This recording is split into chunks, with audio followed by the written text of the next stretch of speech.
Olá pessoal, mais um Fisiotalks hoje, Mariana Montarroios aqui com vocês e a gente finalizou amanhã aqui no Sincope com uma senhora palestra, minha gente.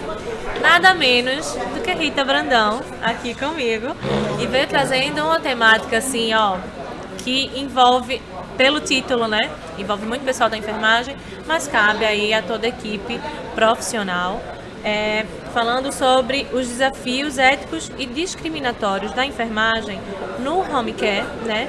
Os impactos da negação de profissionais em relação a gênero, raça e cor, como isso realmente influencia, como a gente tem esse impacto nas equipes, né, Rita? Isso. Em questões desse atendimento, que seria o quê?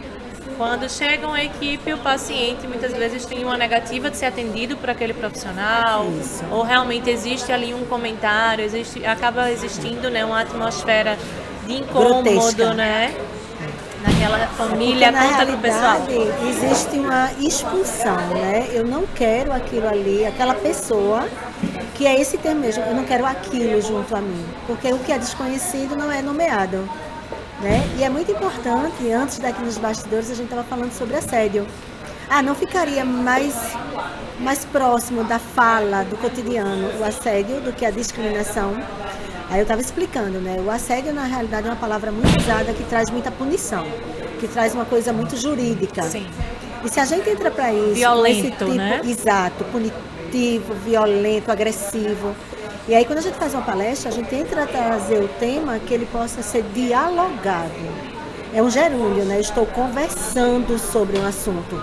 Eu não estou sendo imperativa de dizer, não, eu só quero falar sobre isso. Sim. E aí, a gente, quando vai falar de temas que são muito polêmicos, a gente tem assim, uma diversidade muito grande de pessoas, a gente precisa atingir o objetivo da reflexão. Então, discriminação. Discriminação de quê? De um corpo. Um corpo que é a minha identidade. Então, como é que eu vou transformar aquilo como eu me vejo, ou quem eu me percebo, para que o outro me aceite? Isso não só está dentro da assistência, da atenção domiciliar, isso está dentro da nossa casa. Quando eu me desconheço como a identidade que me foi posta de Rita, dentro de um seio familiar, quando eu passo para o meio social, como é que eu propago esta mulher? Né? Outra coisa interessante, como é que você quer ser apresentada? A gente, no decorrer da vida da gente profissional, a gente cria títulos. Eu tenho graduação, eu tenho mestrado, eu tenho doutorado. Mas é quem eu me construí junto aos títulos, ou quem eu construí antes de ser o título.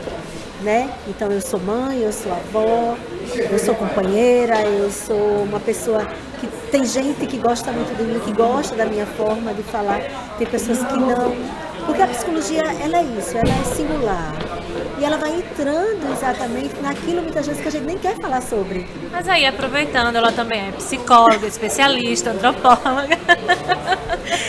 Isso é importante, porque... Esse é o seu bônus. É o meu bônus, porque a psicologia, ela convida a gente ao nosso melhor sorriso e ao nosso maior choro.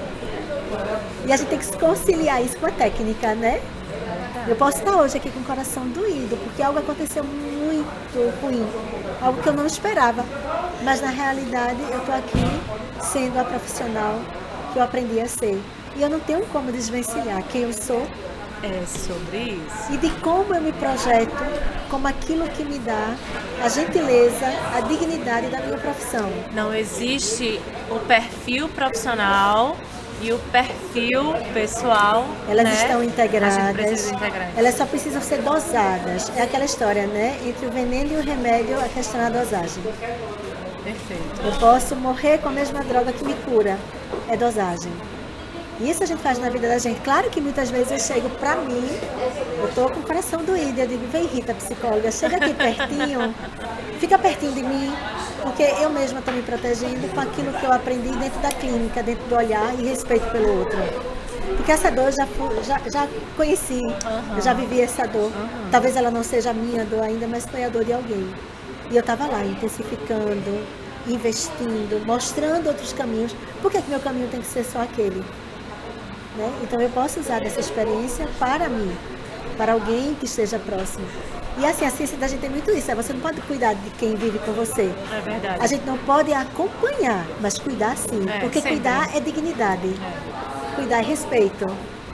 né? É aquilo que a gente traz como prerrogativa de conhecimento. Eu só sou digna com algo quando eu me sinto apropriada desse algo. Senão eu vou fazer experiência de campo. E fazer experiência com humanos como eu é muita ousadia, né? E eu posso errar. Minha gente, do nada, uma aula aqui pra vocês. É só isso que eu tenho pra dizer, viu? Essa mulher é um espetáculo, viu, gente? Olha, foi incrível. Unânime, inclusive. A palestra ela foi ovacionada ao final.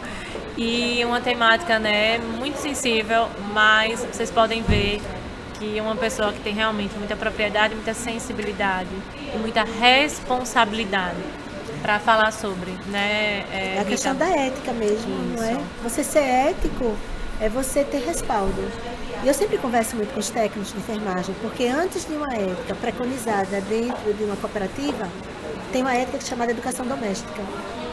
E às vezes a gente não escolhe os pais, a comunidade que a gente mora, e a gente reproduz todos esses comportamentos.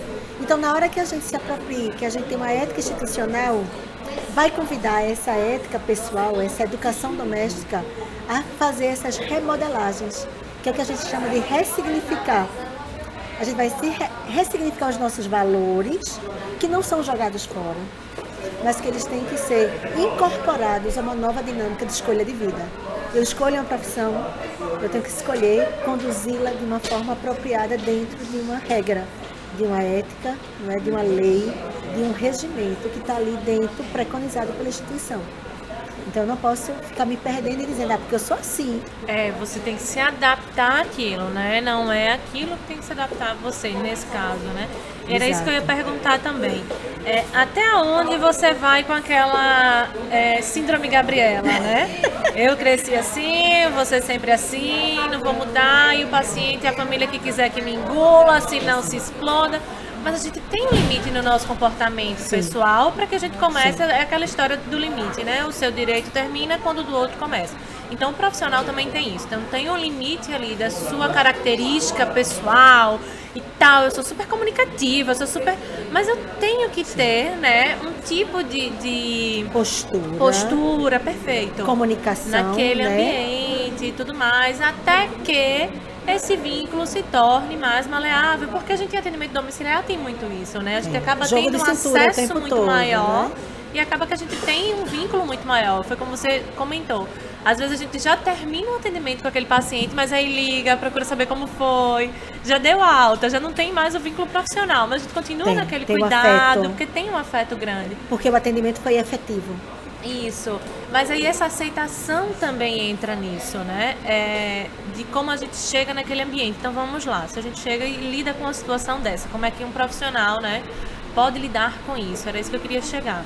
Então se ele chega num ambiente e aí percebe que tem comentários, né, como você estava falando lá dentro, porque o cabelo, tão bonita, mas esse cabelo assim, poxa, tão educado, mas, né, é homossexual, tarará. Então, assim, como lidar com certos... A gente também tem que impor respeito, a gente não pode deixar a banda voou, mas ali também tem um limite, porque é a casa do paciente, a gente está enquanto profissional, poxa, são linhas muito tênues entre uma coisa e outra aí, é uma situação realmente muito delicada. A própria capacidade da gente de sair da normalidade para o patológico, ele é muito tênue, né? Às vezes é um episódio, e a gente está falando de traumas. O preconceito, ele gera traumas, porque os preconceitos são conceitos prévios. Eu não tenho ainda um conceito sobre determinada coisa. Quando eu não tenho, eu vou agir de forma preconceituosa. E a família é arraigada. E a gente não pode esquecer que a gente está na casa do paciente, no território dele. E qualquer ato falho nosso vai virar motivo de exclusão. Eu gostar e eu não gostar, não existe tempo. Ou você gosta de cara, ou você constrói. Só que hoje, quem é que está habituado a querer construir vínculos? Nós estamos nos tornando pessoas descartáveis. E aí, pegando só o teu ganchinho da Gabriela, eu cresci assim, né? Sempre do mesmo jeitinho. Gabriela, quando foi pro telhado, que estava para cair, muita gente chegou. Uns para ajudar ela a não cair, e a salvar o bichinho que estava lá no telhado. Outros só para olhar as pernas dela. Então, quem é que você está esperando que entre na sua casa? Alguém que lhe dê desejo, prazer? Ou alguém que faça o seu trabalho e proteja o gatinho, proteja o seu paciente? Né? O que é que você espera? Quando você abre essa porta da tua casa, do lugar Casa significa ethos. Ethos é morada. Antes de uma morada de concreto, a gente tem uma morada individual. Então, quem eu quero que entre na minha casa, na minha vida, na minha intimidade, que eu me descubra, que saiba quem eu sou de verdade?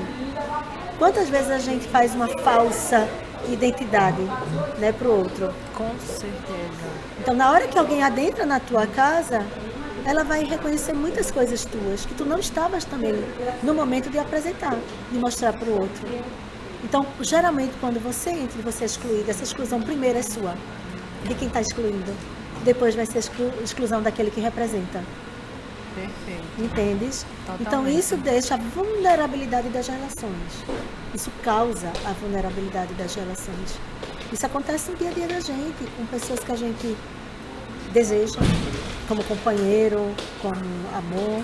Até eu estava falando na palestra, né? As únicas pessoas que deixam a gente sem muito poder de persuasão e de rapidez de processo são filhos. Porque a gente deixa um monte, a gente permite, porque a gente se permite dentro de uma visão, né, de um trajeto, de uma sociedade que a gente ama incondicionalmente. Não é verdade isso. A gente estabelece condição para o amar, inclusive para os filhos. Só que a gente tem que ter um pouco mais de maturidade e de experiência para a gente identificar. E aí sim, quando a gente identifica que tem uma condicionalidade, a gente estabelece limites e disciplinas. Que é o que precisa ter na casa, Já chega é ao o que educar, precisa ter em né? mim. Até aqui tu podes. Então na hora que dizem assim, teu cabelo é muito louro, não gosto.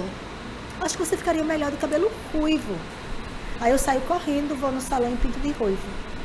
Achando que na próxima vez que eu voltar para aquele lugar que disseram que eu era melhor assim, e você aceita. Porque eu não estabeleci o tempo de pensar o que é melhor para mim. Eu fiz o que o outro colocou como melhor para mim. Quando eu chego na casa de novo, não gostei, você ficava melhor loura mesmo, ficou péssimo esse ruivo.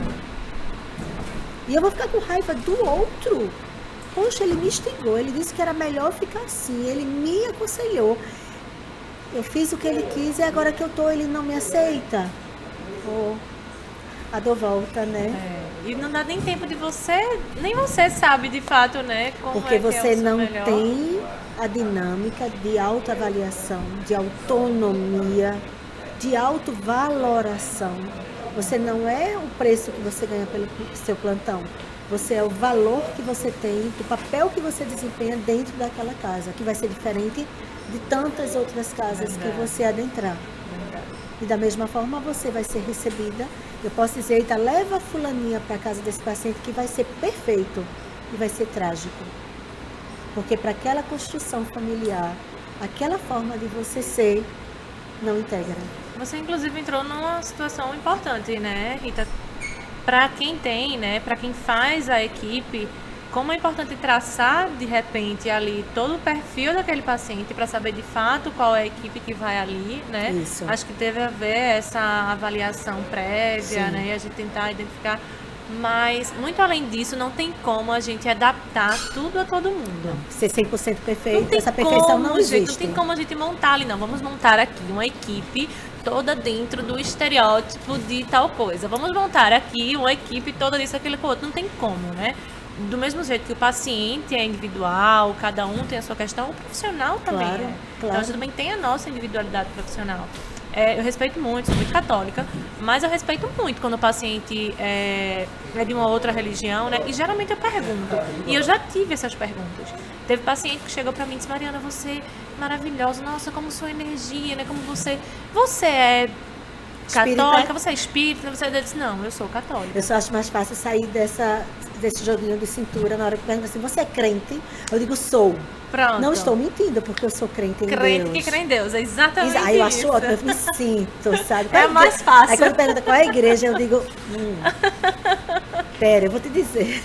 Mas eu acho que é importante, porque assim, nem eu tô descredibilizando ele dentro da crença dele, e automaticamente eu vou criar esse respeito para que ele também não me descredibilize. Mas também se acontecer, paciência, né? Cada um vai Isso. ter. A gente estava conversando a ali sua sobre maturidade. a diferença entre caráter e personalidade, né? Porque o caráter a gente já vem com ele, a nossa essência. São os nossos valores introjetados, construídos, já quase que embrionário, né? Dessa formação da gente cerebral. E a gente tem a personalidade. Essa a gente molda, né? A gente não perde a essência. Isso. A Rita que está aqui, a Rita que estava ali, a Rita que estava Em casa, numa festa. Mas a Rita, ela vai mudar a personalidade. Ela vai ter um timbre de voz diferente, ela vai ter uma postura, ela vai sorrir de uma forma diferente, né? E isso é muito mágico, porque a gente consegue consolidar histórias com muitas pessoas, independente da casa que a gente entre, dos familiares que estejam naquela casa. Porque o que a gente precisa é acolher. A palavra de ordem hoje, Mari, é acolhimento. Verdade. Quando a gente acolhe, a gente bota aqui para dentro. A gente pode ser que naquele momento a gente não escutou o que precisava ser escutado. A gente só teve uma reação a determinada situação. A gente fez respostas rápidas.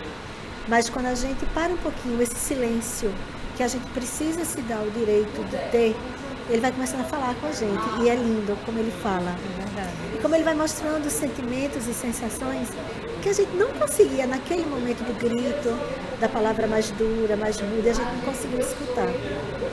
Então, quando esse silêncio, ele começa a conversar com a gente, por isso que é importante, mesmo a gente com um dia louco, cheio de plantão, cheio de coisa, a gente parar no carro, a gente parar no banheiro. É o nosso momento, é verdade. Né? A gente parar na caminha ali junto das orações do final do dia de agradecimento, a gente poder pegar essas falas que não foram comunicadas, a gente dizer, eita, aconteceu isso, mas como é que é isso? O que é que eu estou sentindo? O que é que você está registrando? O que é que quer dizer a tua dor, o teu choro? Perfeito. E a comunicação consigo, né? Pessoal, mais uma profissional falando sobre comunicação, né? Tá sendo realmente assim, o congresso é sobre inovação, o congresso, mas tecnologia. Todos estão trazendo a comunicação. E essa comunicação não é só falar e ouvir. Verdade. É a gente se perceber, né? É a gente saber lidar com uma situação. Isso. A gente entender que o que o outro fala nem sempre é pra gente, é só porque é o que ele tem ali dentro. Exato. Então, e mais uma vez, que não só de formação técnica se faz um bom profissional. A gente deve buscar cada vez mais a nossa formação humana, a gente tem que se conhecer. Verdade. Né? E o se cuidar, o cuidar de quem cuida. Né? A gente se conhecer para a gente reconhecer um paciente. Reconhecer os meus limites através do limite que o outro me impõe, né? Se eu já tenho um limite formado, o outro não vai entrar, não vai causar nenhum dano na minha vida. Exatamente. É porque essa comunicação, ela é interpretativa, ela é casuística, mas ela também é sentimental. Por isso que eu digo, uma comunicação acolhida, que é o que a gente psicólogo faz, né? Pode chegar qualquer pessoa, você atende 10 pessoas, cada uma vai vir com uma forma diferente, um entendimento diferente. E eu não tenho uma fórmula mágica, eu vou acolher aquela escuta e eu vou ali passando para ele. Porque você é o espelho, né? O que é que tu achas disso? Como você percebe nisso? O que é que isso está te dizendo? E você vê falhas da comunicação pessoal, sua consigo mesmo. Isso, é isso. Que as pessoas que não se respondem não vão conseguir se colocar presente na vida de ninguém. Vão ser pessoas que apenas passam, mas não entram. Quando a gente termina até uma entrevista como essa, a gente aprendeu tanta coisa, né? Você me ensina tanta coisa, a pegada da minha fala. Eu lhe digo coisas, eu estou olhando aqui para você, eu estou lhe transmitindo possibilidades de entendimentos. E para isso, eu creio que tem uma coisa assim, a gente fala muito de equipe multidisciplinar. O meu desejo todos os dias quando eu saio para trabalhar é que eu tenha uma equipe interdisciplinar. Que elas se conversem, que elas se integrem. Onde o meu saber... Transdisciplinar, aí né? Eu objetivo assim, o êxtase, né? Eu acho que no dia que a gente chegar a isso, vai ser uma êxtase, né? É verdade. Porque a transdisciplinaridade, ela, como está dizendo o nome, ela transcende o saber e ela vira algo possível de transformação. Ela dá pra gente um caminho, né? Onde não é o que tu sabes somente, não é o que eu sei somente, mas é o que aquela pessoa que está ali, é o que a gente chama de justo meio, né? No momento do caos, no momento da doença, no momento da morte, qual é o justo meio? É o beira-leito. É o que é que eu posso dizer naquele momento para transcender, para valer a pena tudo que eu construí de arcabouço teórico, de poder, né? De persuasão de fala. Quais são as palavras? E vem naturalmente, porque você já construiu isso no dia a dia, consigo próprio, lá naquela conversinha no silêncio da noite, né? E também no diálogo com pessoas que não vão me ver só como Rita, mas me ver Rita como mãe, como vó, como profissional, né? Isso é lindo, porque é um encontro de pessoas humanas e não de pessoas com currículos. E ainda tem isso, né? A gente saber que ali a gente vai estar lidando com a doença, mas a gente tem que saber lidar com a pessoa que está com essa doença. Sim, porque aí são as grandes dicotomias, né, Mari? Focado em diagnóstico, tratamento, esquece que existe toda uma historicidade, né? E aí a gente tem que entender, quando a gente vai para a área de saúde, por exemplo, a minha disciplina, a minha ciência, ela é humana. Eu sou das humanas, das ciências humanas, mas eu não tenho como não ser da saúde. E o contrário também não é diferente. Porque se todo o tempo a saúde ela tem que ser humana, como é que eu me vejo longe da saúde? Eu faço saúde porque eu sou humana, né? Não tem, essa diferença não existe mais, se quebrou durante o tempo. Que eu não sei porque ainda psicologia de humanas, minha gente. Eu Vocês já também podiam não. vir pra saúde, tranquilo. A gente recebe, a Físio já recebeu, tá? Pode vir tranquilo. Já faz tempo. Olha, meu Deus, foi além de tudo, assim. Foi mais que um prazer, foi um privilégio, de fato. Viu? Que conversa tão rica. E ainda bem que a gente estava com o microfone aqui, todo mundo ouviu, né? Não ficou em segredo, não. Mas o bom é porque quando a gente passa isso através do microfone para alguém que está do outro lado, a gente já tem isso como certeza, por isso que chega. E com certeza, se não tivesse microfone, você iria passar isso de outra forma. Iria, com e eu toda também, certeza. Porque nós somos inter. Com certeza. Né? E a gente faz isso acontecer, e é muito Ai, bom. que prazer tão grande. Ô, minha gente, queria que vocês estivessem aqui podendo olhar nesses olhos azuis, nessa profundeza, ouvindo tudo isso. Mas, pelo menos, o privilégio de ouvir também vocês tiveram. Que bom. Fico feliz, Mari. É nesse nível, viu? O Sincope está nesse nível. Só feras. E eu que não sou besta, tá todo mundo pra cá pro meu programa, né? Que besta eu não sou. Gente, é isso. A gente encerrou amanhã agora. Mas daqui a pouco vão ter mais palestras à tarde, inclusive a minha, falando de cuidados paliativos. Sim, que eu estarei lá. Que responsabilidade. Mas vamos lá. Estamos aqui. Que bom. Obrigada. Espero vocês pro próximo. Tchau, tchau.